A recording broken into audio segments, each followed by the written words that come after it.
welcome to tonight's episode of Beyond Focus TV. I'm Lydia Patel, and as always, I have a very special guest for you. Founder and CEO of Netstruck PR, Sharon Devonish Leid. She'll be with us for the next 30 minutes, so stay with us. You're watching Beyond Focus TV. Beyond Focus TV allows you to discuss contemporary topics affecting the Caribbean people on both a national and local level. The show features informed guests who offer insight, debate, and evaluate various issues. Beyond Focus TV builds on the station's mission to provide useful information to the Caribbean people in New York and abroad. Beyond Focus TV, where our viewing audience can get educated, informed, and empowered. Welcome back. You're watching Beyond Focus TV. I'm Lydia Patel. Like I said, I have a very special guest for you, a dear friend of mine and the brainchild of one of my initiatives as well that I'm part of, the Ladies of Third Thursday, but more importantly, she's here tonight representing her baby, which is Netstruck PR. Sharon Devonish Leid, welcome to the program. Thank you. Thank you for having me. Well, it's great to actually have you here. You know, we do a lot of these. We set these up, but I really get to have her in my chair. So it's nice to actually have you here, kind of kick back and kind of look at all the things that we've done, and that's exactly what we'll let everyone know tonight. But kind of let's bring it back. Let's talk about you. Let's talk about Sharon, the wife, the mother. She looks great, doesn't she? You wear a lot of hats and juggling all these great things. So kind of how would you describe yourself in a little synopsis? Oh, wow. That's big. Started out, actually, I started networking even before I knew it was networking. When I was in undergrad at John Jay. And pretty much what I did was just connect a lot of people with a lot of other organizations, just made things run. Once I did that, I moved go fast forward. Mm-hmm. You figure about 20 years I've been doing public relations, community relations, both in government and private sector. And, it's my passion. Didn't even know what it was. It was just my passion. And, I've been called so many things, the connector, the networker, the this, the that, but my passion is really just connecting people and giving them the resources and what they need to do. Absolutely. I mean, you have legitimately been doing it for so long. Like you said, indirectly, you were doing it without even doing it. Yeah. Especially coming from the DA's office and doing community relations, that in itself is being that nucleus between your position connecting other elected officials, churches, different people. Like, you have become that person that if I need to reach somebody, I know somebody. I was the go-to person. Right. You were the go-to person for that. I'm still the go-to person. So, but it's a good feeling, just for the fact of that I'm able to still help people, and even though I'm not in the government sector anymore, I'm in the private sector right now. But with my business, I'm able to help small businesses, and the misconception with small businesses is that they need to get customers in the door, but the misconception is you have to do marketing, you have to have an exposure, you have to have a presence. And if you don't have that, then you don't have a footprint in the community. Businesses feel that they shouldn't have to go out and learn who the community is. What they need to do is just figure that they're just there, and that's it. And that's not the case anymore. It's not. And one of the classic things that I always tell people I've spoken to a lot of small businesses in the community, when they're like, I don't need to advertise. I got my client base. Does McDonald's ever stop advertising?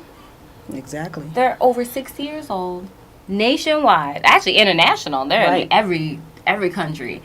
And they're always trying to revamp, trying to remarket themselves. Yeah. So because you're a small mom and pop shop, you may think that you have, why not expand? Why not come up with initiatives? You know what it is? It's really a rat race in terms of trying to keep the doors open, trying to get money in. And when they look at it, they're saying to themselves, well, I have my customer base already. I'm going to keep my customer base. But you want to get more of a customer base. Mm-hmm. You have to have that footprint. You have to reach out. And it's not only just doing advertisement. You have to do commercials. I mean, you have to do interviews. People need to know what you're about. Mm-hmm. And that's where I come in. Especially now with social media, becomes so easy for everyone to want to be out there. It's a little bit easier, but even with that, if you don't know how to navigate yourself, you're going to get lost in the social media world. Right. There are so many restaurants. There are Right. so many. Brunch alone. Brunch is a perfect example. Everybody does a brunch. Right. What would make me want to come and be at your brunch? Right. And it really is just about getting yourself out there. So with someone like you can even start off with consulting. Mm-hmm. What do I even need to do first? You know, consult with somebody. Pretty much what I do is we lay out a plan. And that plan would consist of what stands out with your business. So yes, we have 50 other brunch restaurants on your block or in a 10-mile ground, right, in a radius. What makes you different? And that's what we actually have to carve out.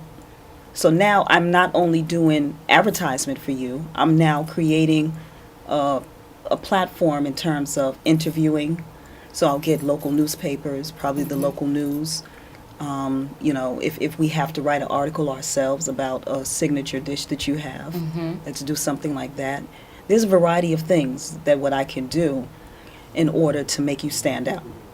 And if you have a particular dish that even everybody else would have, why is it, I have to make that stand out to everybody else. Absolutely. So that's one of the things I've definitely noticed that you do is you take the time to sit down with all of your clients. Absolutely. And get a custom plan, something that's going to work for them, because maybe not all levels of social media are good for everybody. Right. Exactly. Not everybody may need Twitter. Not everybody may need Instagram or Facebook. And that's one of the things that I notice that you do is you really do sit down and focus on creating that. So when someone decides to consult, what's the difference from retaining somebody and actually just having you as a consultant when you contract somebody for PR services? So pretty much when I consult with a client, they pretty much retain me. Because it's a lot of time that you put into it. Just sitting down there talking. I have to do the research on their business. I have to do the research on their competition. I have to do the research on the industry.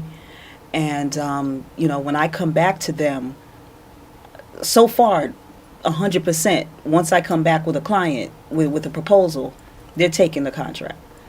And it's more in terms of that they like the personal touch. And that's what I do. I give the personal touch. And I think it's because my background in community relations, whereas I can show them how I can really get them to have that footprint in the community, even if I haven't never dealt in that community before.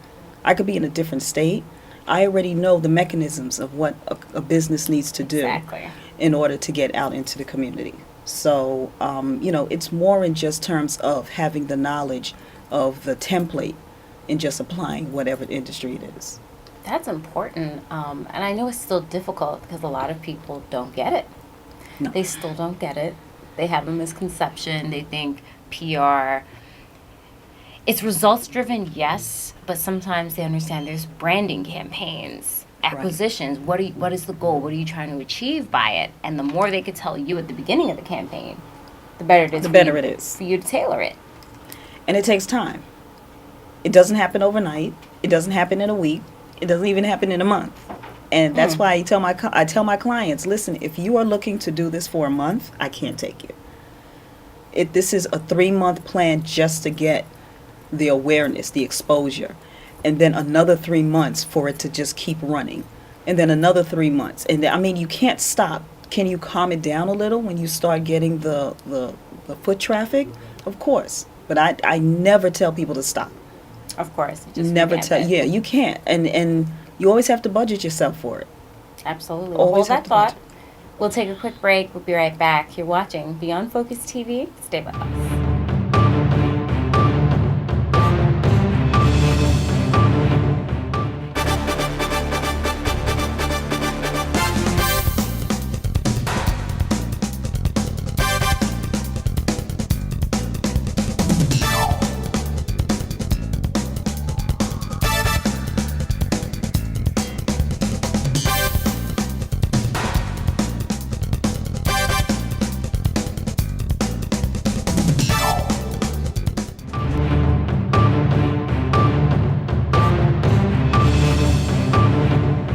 welcome back. You're watching Beyond Focus TV. I'm Lydia Patel.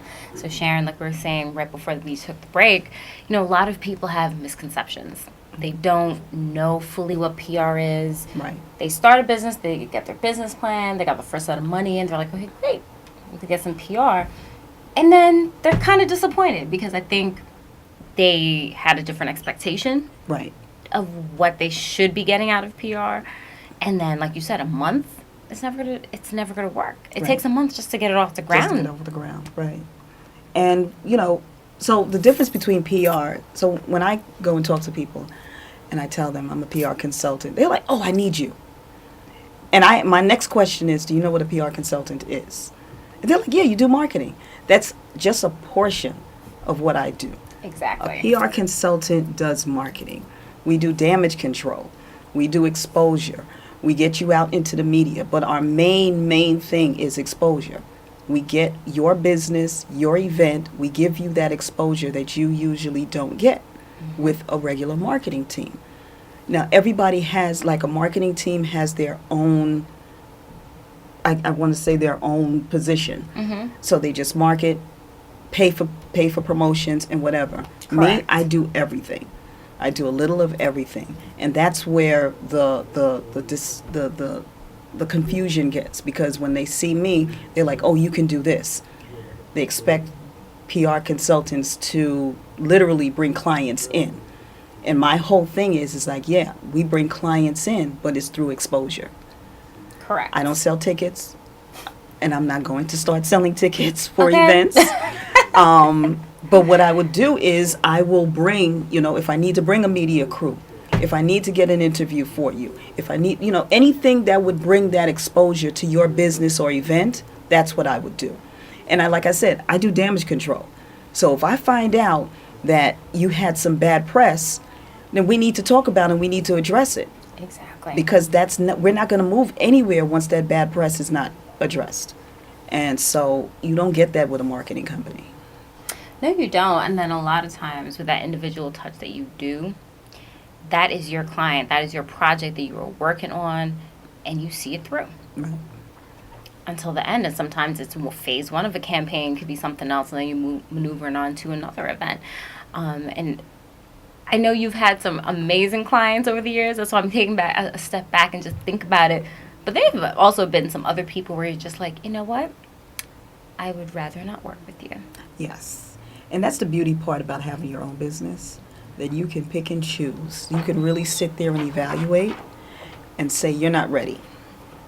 And that's a very valid Right. point. Right. Some people are not at the point of their business Right. that they may be ready for that just Right. yet. Exactly. And I've had some clients like that. I'm not going to name any names, but, great concept, but they just were not ready. And it's a waste of their money, waste of their time, waste of my time. And the one thing that I don't want is for clients to waste their money on something that I know they're not ready for. And, you really have to get your business in line first before you start doing your PR and your marketing. So if you don't have let's say, for instance, a restaurant, if you don't have the proper things lined up, a manager on site, your liquor license is not right. I mean, there's just a host of things that can just really be bad, to go wrong, that you don't need, you can't market right now. Because if you market and people come through the door, that's the worst thing that can happen. It's like once you post and you go live, that's it. Can't take it back. Can't take it back. You can't take it back. And that just is embedded in people's minds from then on. Even if you try to change it, it's hard. We see it all the time with certain spots. You could change the name 100. Oh, wasn't that the old so-and-so? Exactly. Certain spots will always be branded as that spot. You try to rename it, rebrand it. Sometimes it works, but it does take time. Yeah. And I know a lot of the work that you do, bless you, Thank you. with clients is really trying to get them out there and really develop their brand. Right. Absolutely. And I think that's a super important thing where a lot of clients don't understand the importance of branding within itself. You want to look at, yes, customers coming in the door or selling tickets, but It's a brand. the awareness is something that's measurable as well. Right. Exactly.